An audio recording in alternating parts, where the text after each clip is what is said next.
Good morning, KubeCon. Can you hear us? All right. We are going to be here to talk about journey at New York Times. Is Sidecar-Less service mesh, ambient mesh disappearing into the infrastructure? My name is Lin Song. I come from Raleigh, North Carolina, a suburb of Raleigh, Cary. I work at Solo, and a fun fact about my employer, we are the 10th largest contributor to all of the CNCF project combined. Now I'm going to pass to my co-speaker. Thank you, Lynn. Hello, everyone. My name is Ahmed Bebars. I'm a principal engineer at the New York Times. I work in infrastructure. I do Kubernetes. I do Istio. And this is a specific talk. It's special. It's my second talk that I have my daughter with me. She's sitting over here. Let's give her a round of applause. So let's start talk about the New York Times. Our mission is simple. We seek the truth and help people understand the world. And we aim to do that by building the essential subscription for every English-speaking person so they can understand the world. One question I get a lot is like, what we do. Like, we are very known for our news and journalism, but we also do other things like games. Like, I'm sure you heard about Wordle, crosswords, and other games that we provide. We also have the cooking apps. If you are inspired to do some recipes, we'd love to talk to you about what's your favorite recipes. And then we have the Wirecutter, if you want a product recommendation, Athletic, for like all of our sports fans, and audio as well, if you want to listen to our stories and different articles as well. So let's start by a question. Do we really need a service mesh? Who's in here use a service mesh? Can you raise your hand? Everyone here uses service mesh. That's great. But like sometimes you come to a question when like you start to build your infrastructure and your platform and you ask your team like, hey, we need a service mesh. Some people would say, why do we need it for? Sometimes it's hard to answer this question. So I'm here today to tell you about our journey on why we decided to use a service mesh. So as a platform team, we offer multiple things to our end users. When I talk about our end users, I'm talking about our product engineering teams. So our roadmap is like workflows. So we started to define the workflows for our engineers when they want to create a service. And then they start like code the service. And they get like CI/CD pipelines out of the box. And we have a shared Kubernetes cluster that we run things on. Then we route all of that traffic through our platform. And all of that is encapsulated with observability out of the box. So that's what we offer on a high-level context. But what about routing? How we do routing? So we do routing like this, in some way, in some sense. So by default, when you build a platform, you wanted your platform to be resilient. You want it to be high available. So we think about it from like a multi-region perspective. How can we do that? So we have a multiple regions, DNS, load balancers, gateway, services. But what happened when service A want to talk to service D? Like, they are in the same cluster. How does he do that? Like, how does he do retries? What if service D is not available? What if service C is deployed in the multiple clusters, but the local cluster dies, and then like we have to switch traffic to somewhere else? What happened when we want to do a canary deployment? How all of this would happen? You still can do it, but you have to build it in your application. And you build it in your application by like having HTTP clients do retries, timeouts, all of that kind of stuff. So it added an overload to your application teams to think about all of these steps when they develop their applications. So we need a mesh, and here's why. So first, we need to route traffic. We need to route traffic between services in a fine-grained way. We need to be able to do canary deployments. We need to do traffic shifting.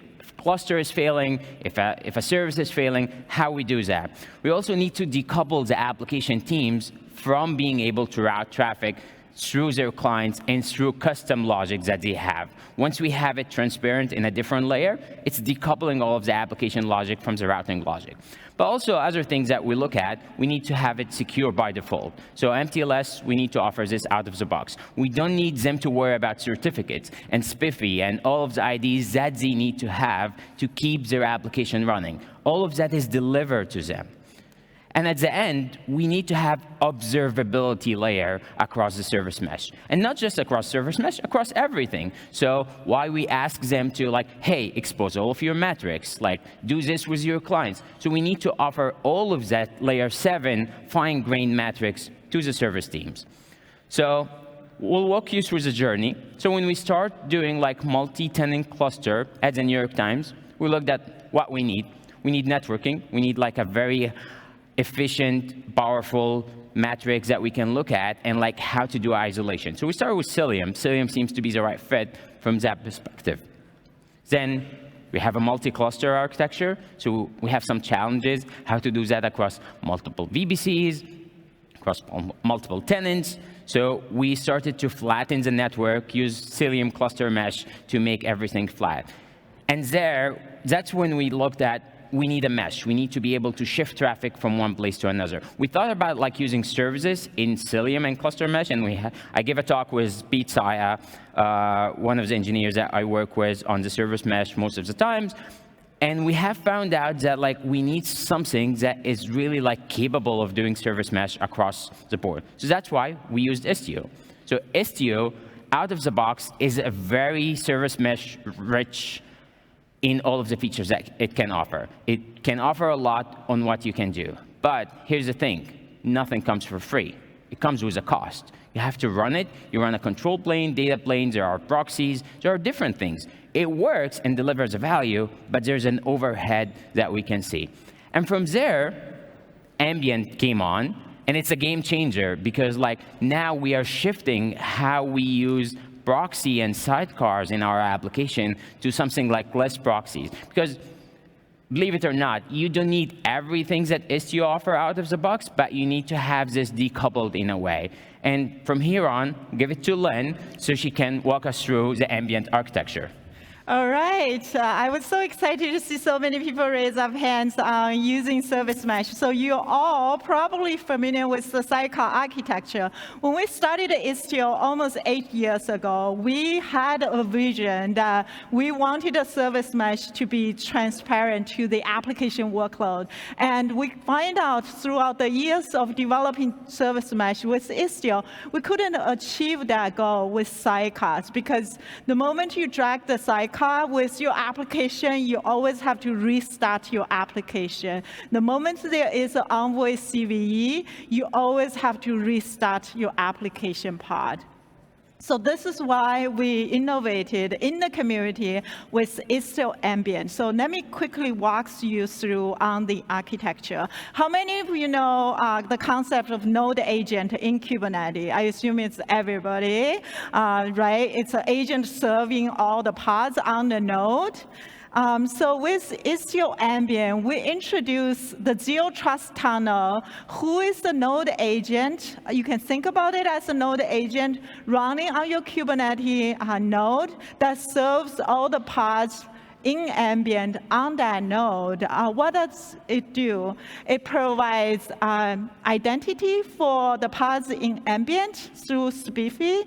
It upgrades the connection through mutual TLS, so we have transition, encryption in transit. We can do FIPS 142.03. It can enforce a simple authorization policy at the layer 4.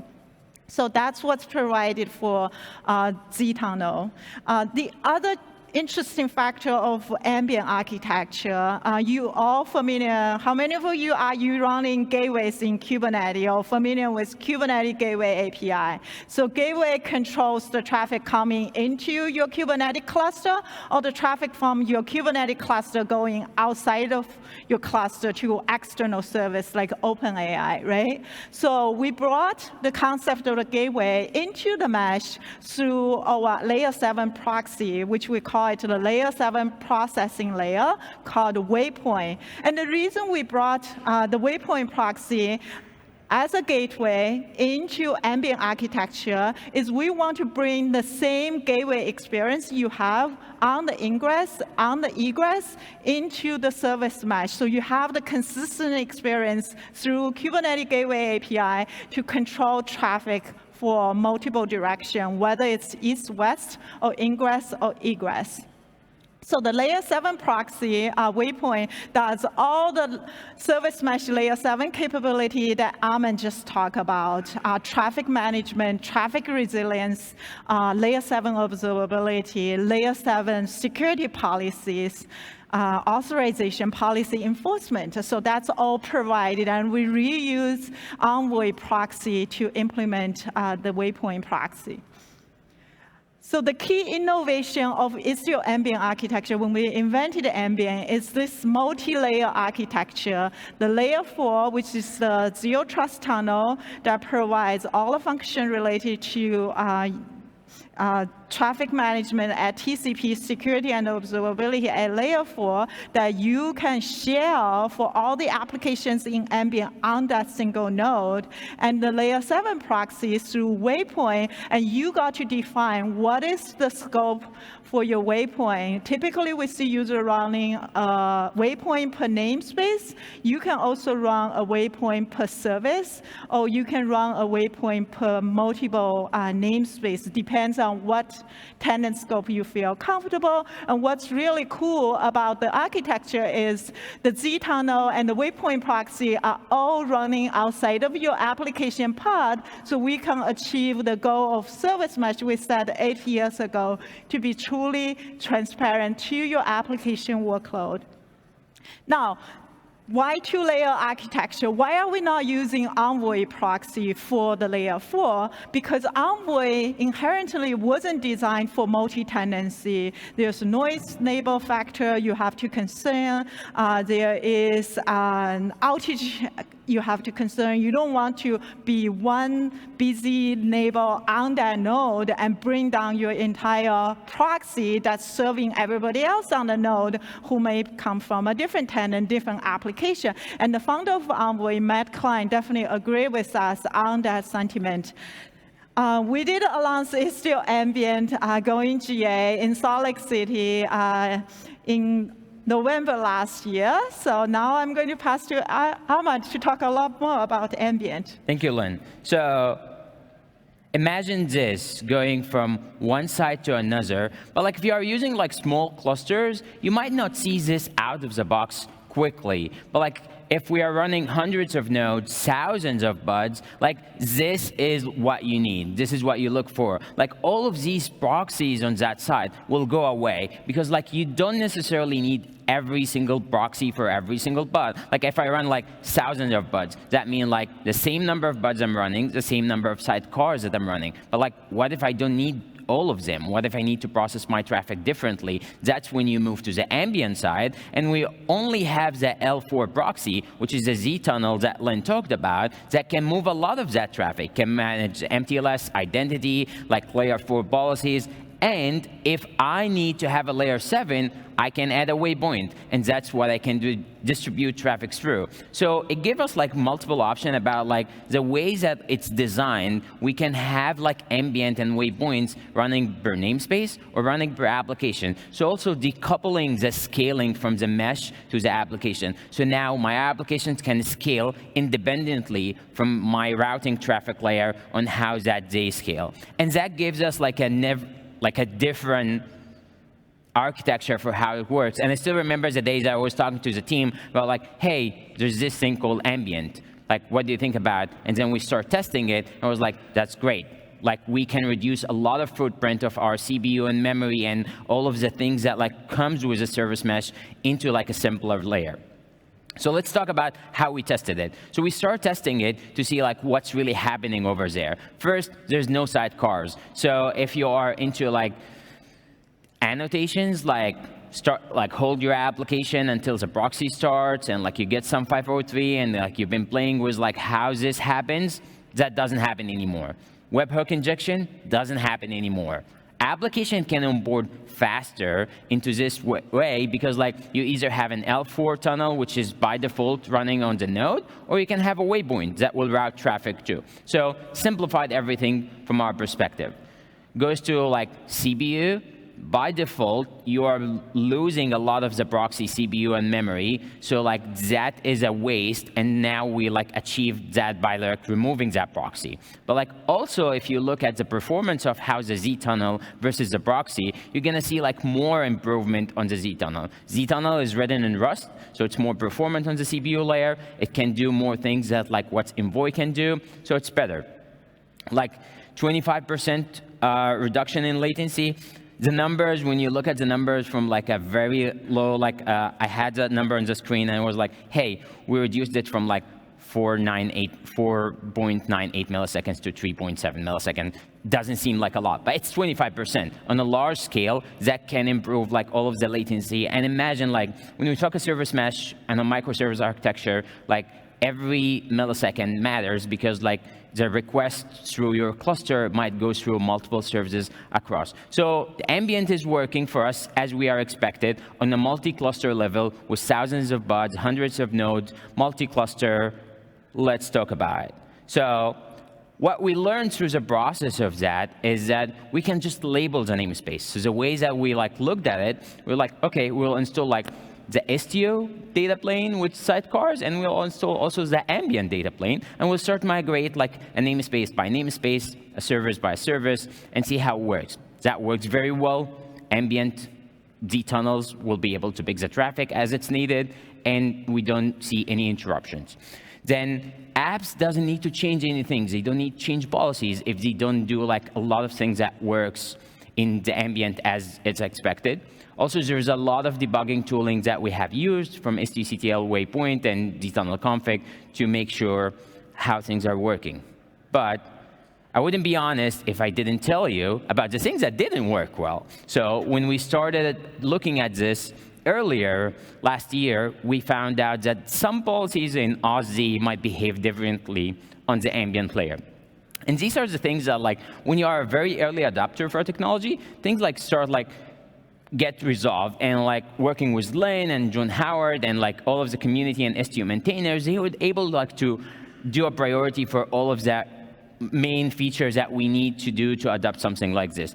Some of the observability work also needs some tweaks from filtering because like the architecture has changed. Like instead of having a proxy for every bud, now you have something else. Now you have waypoints, you have Z-tunnel, you have like shared architecture across the node. So some of these stuff might be different. Expectation has changed. Also, like earlier in the process, when we started to load test some of the Z-tunnel proxies, we found out that they have a CPU spikes when we onboard mini services, like one at a time or like a lot at a time. So that also was like something that we have to look at, but working with the Istio team, that was able to get resolved over the next release. But here's the point. We run a multi-cluster. So what happened is we were too excited to go through, and then like we went through, it works well for a single cluster. But unfortunately, it doesn't work for a multi-cluster. So we're still in that space. We are excited, but we are not there yet. Until I talk to Lynn more about it, and she gonna announce like some stuff about ambient mode.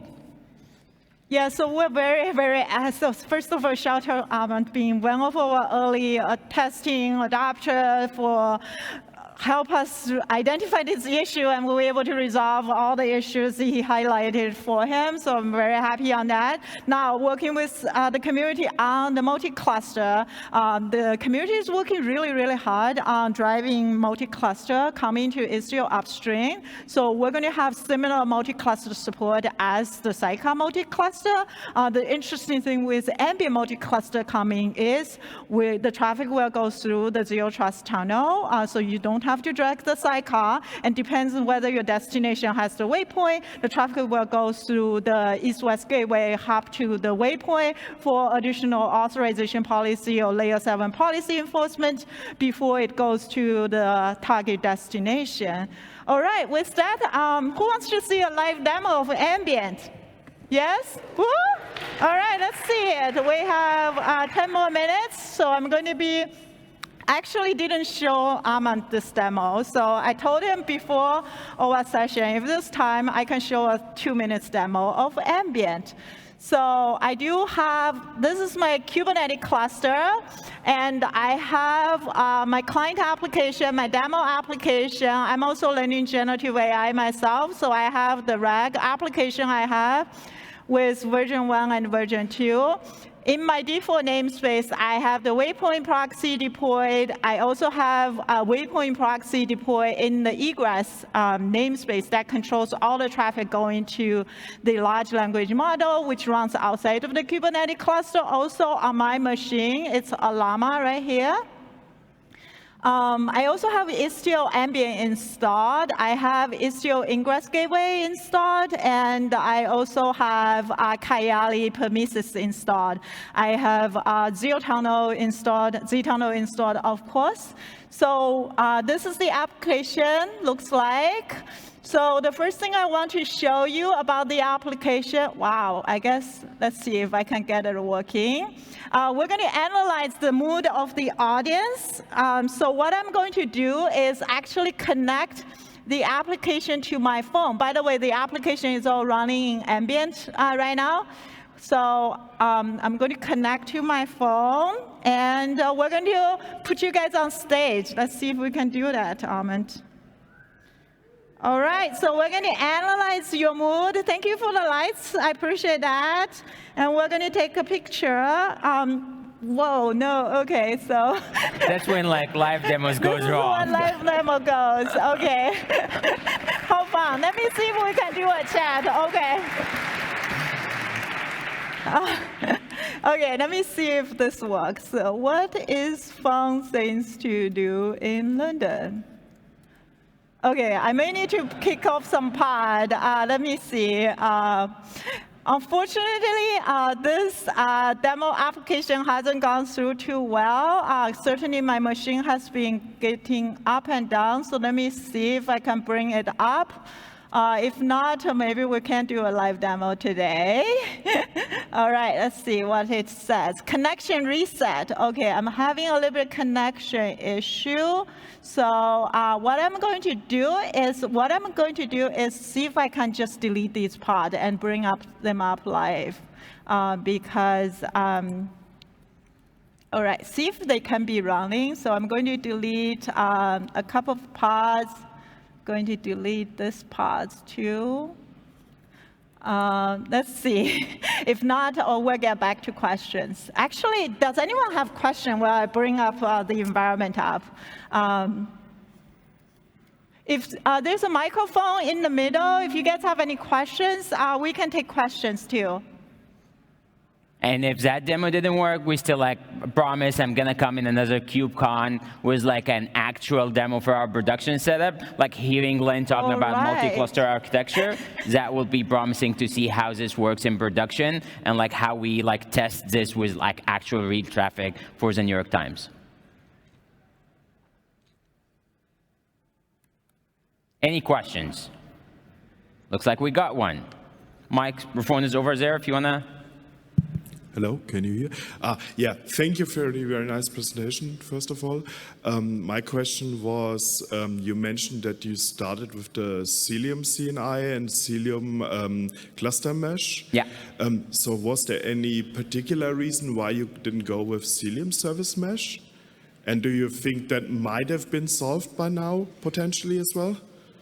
That's actually a great question. So it's a question like, we started with Cilium, why we didn't go with the Cilium service mesh? Actually, that was like my earlier intent to go with the Cilium service mesh, but the thing that like we found out that like Cilium, for the service mesh specifically, didn't try to like create its own CRD as have I seen. Like it started to depend on like the service, like the actual service object in Kubernetes. And it doesn't give you a lot of flexibility in like how to do like different things, because like they were working around annotations. So you can like define, here's my global service, here's my local service. Like the options that you can get in that service, it didn't work until to the extent that we want to. It works out of the box. We can get like, sure, like a multi-cluster differences between two regions. We can like shift traffic quickly, but we can get retries. We can get canary deployment. Like there's a lot of things that like we have to work through. And Cilium at this time as well wasn't integrated really well with the gateway ABI, and that's where Istio came into the mix and like will offer some of its ingress. So they are complementing to each other, like they are complementing each other in a way that like we still use Cilium and we're not planning to move away because it provides us with all of the Hubble flow logs, all of the stuff on a very like layer 3, layer 4, where like we can see like who's talking to who, but Istio handle like most of the other like layer 4 processing, identity, all of the spiffy. Maybe we merge them one day, but we're still using Cilium CNI with the Istio CNI combined together, and then like we have the waypoint and ambient on top of it. Thank you very much. Hi, my question is more on the services which are outside of the service mesh, which are actually not participating in the service mesh. So with Sidecar, you can actually have traffic policies applied on them as well. But now it looks like with waypoint proxies, all those policies will be applied on ingress rather than on egress. So is it still possible to like have those policies applied on those external services which are not part of the service mesh? Yes, it's still possible. Like that wasn't the use case that we tried, but like with the new architectures, there's also you can deploy it as an egress way. Exactly, you can control all of your policies through the egress. So like you could have a waypoint, Lynn. I didn't try this personally, but you can have a waypoint for your egress. So the question was more about like what if the traffic is going outside of the cluster? Can we handle this with all of the policies that we apply? That's what I was hoping to show you in the demo too. So basically, you can deploy the waypoint proxy to control traffic into your namespace. You can also deploy an egress waypoint to control traffic going from within your cluster to external services like Amazon storage service or OpenAI. So that's all possible. And you can use the egress waypoint as the policy enforcement. You can do retry, resilience.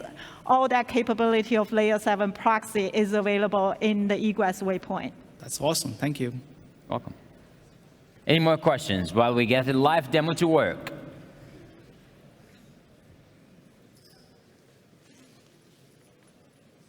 Give it a minute. Yeah. Any other questions? We have 3 minutes left. You see an actual debugging for a live demos. That's why like usually people like go for like, let's record the demo, not risk it. But like Lynn here is so brave to call this last minute. So let's see if we can get it to work.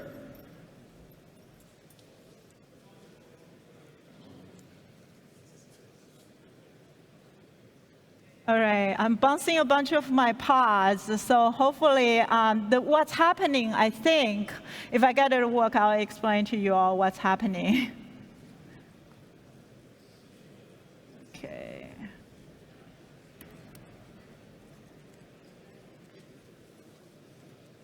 Looks like we have one more question. Yeah, nice talk. Thank you. My question is about the 50% CPU utilization. So did you see the same number in production? I mean, could you share the details of the testing? Yes, so the details of the testing are actually public and on the benchmark itself. Like you can look at this, but like what we have seen is the Z-tunnel CPU usage is 50% less than the Istio proxy usage itself. So if you compare that to this, it will like you see the 50%. But also keep in mind, like you also like control now all of the CPUs that like you've been wasting on the proxy, and it's working.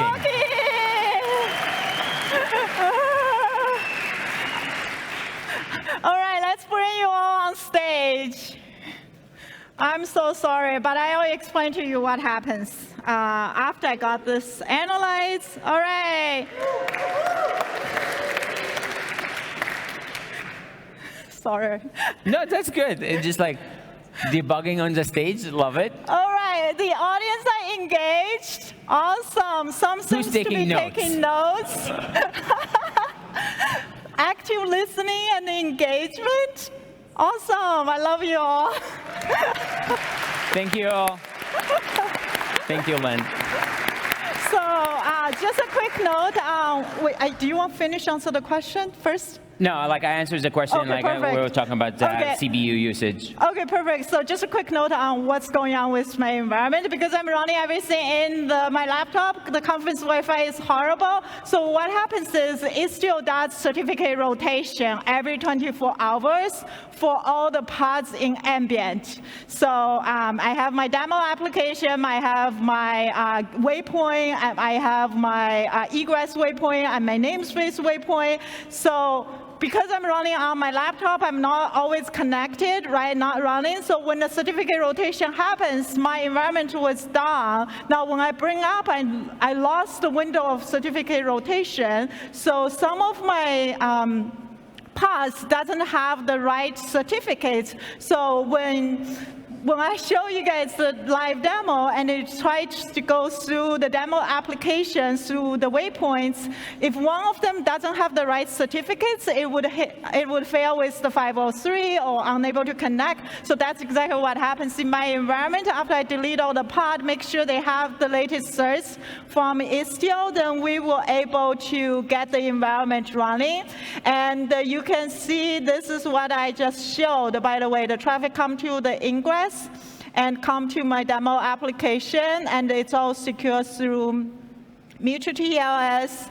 And so that's the observability portion we just talked about. So if you zoom into the last 10 minutes, you're going to see it's connected through Istio egress waypoint to the external large language model, which I think one of you was asking that question. You see a lot of red because that was me struggle to bring the demo environment up running.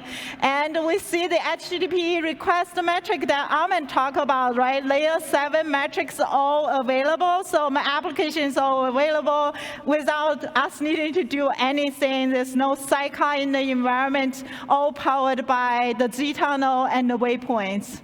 All right, I think We're over time. we're right on Yeah. time. We're 1 minute over. Thank you all so much. Thank you all. We appreciate it.